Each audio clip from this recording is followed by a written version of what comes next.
கோவையில் திமுக சார்பில் வாக்காளர்களுக்கு வழங்கப்பட இருந்த பரிசுப் பொருட்களை தேர்தல் பறக்கும் படையினர் பறிமுதல் செய்தனர். உக்கடம் பகுதியில் பழைய குடோனில் வைக்கப்பட்டிருந்த 90க்கும் மேற்பட்ட சில்வர் அண்டாக்கள் கைப்பற்றப்பட்டன. முதல்வர் மு.க.ஸ்டாலின் பிறந்த நாளை முன்னிட்டு வழங்க திட்டமிடப்பட்டதாக கூறப்படுது. தேர்தல் விதிமுறைகள் அமலில் உள்ளதால் அதிகாரிகள் பறிமுதல் நடவடிக்கையை மேற்கொண்டு பொருட்கள் மாநகராட்சி அலுவலகத்தில் பாதுகாப்பாக வைக்கப்பட்டுள்ளன. விருதுநகர் மாவட்டம் சாத்தூர் அருகே தேர்தல் பறக்கும் படையினர் நடத்திய வாகன சோதனையில் 90 லட்சம் ரூபாய் மதிப்பிலான நகைகள் பறிமுதல் செய்யப்பட்டன. மதுரையைச் சேர்ந்த நகைக்கடை வியாபாரி முத்துக்குமார் உரிய ஆவணமின்றி 77 பவுண்ட் நகைகளை கொண்டு சென்றது கண்டுபிடிக்கப்பட்டது. இதையடுத்து நகைகள் தாலுகா அலுவலகத்தில் ஒப்படைக்கப்பட்டு இது தொடர்பாக அதிகாரிகள் விசாரணை நடத்தி வருகின்றனர்.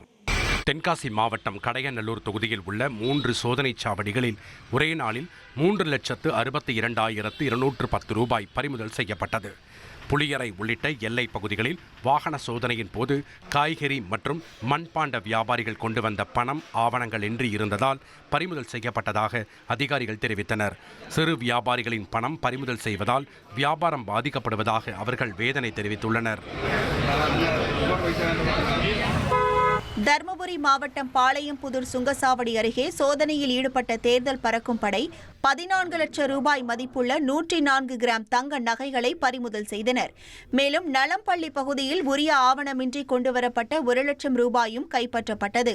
பறிமுதல் செய்யப்பட்ட பொருட்கள் அதிகாரிகளிடம் ஒப்படைக்கப்பட்டு உரிய ஆவணங்கள் சமர்ப்பித்து திரும்ப பெற்று செல்லுமாறு அறிவுறுத்தப்பட்டது. 1,27,00,000 மனங்களை வென்ற தந்தி டிவி யூடியூப் சேனல். தவிர்க்க முடியாத தம்ப்நெயில்ஸ், கலக்கலான கான்டென்ட்ஸ். நீங்களும் இந்த குடும்பத்தில் இணைய இப்பவே சப்ஸ்கிரைப் பண்ணுங்க. அசுரபலம் கொண்ட எங்கள் டிஜிட்டல் கரங்களில் உங்கள் விளம்பரங்களை சேர்க்க வாட்ஸ்அப் பண்ணுங்க. 8939888838. Email advtthanditv@dttv.in.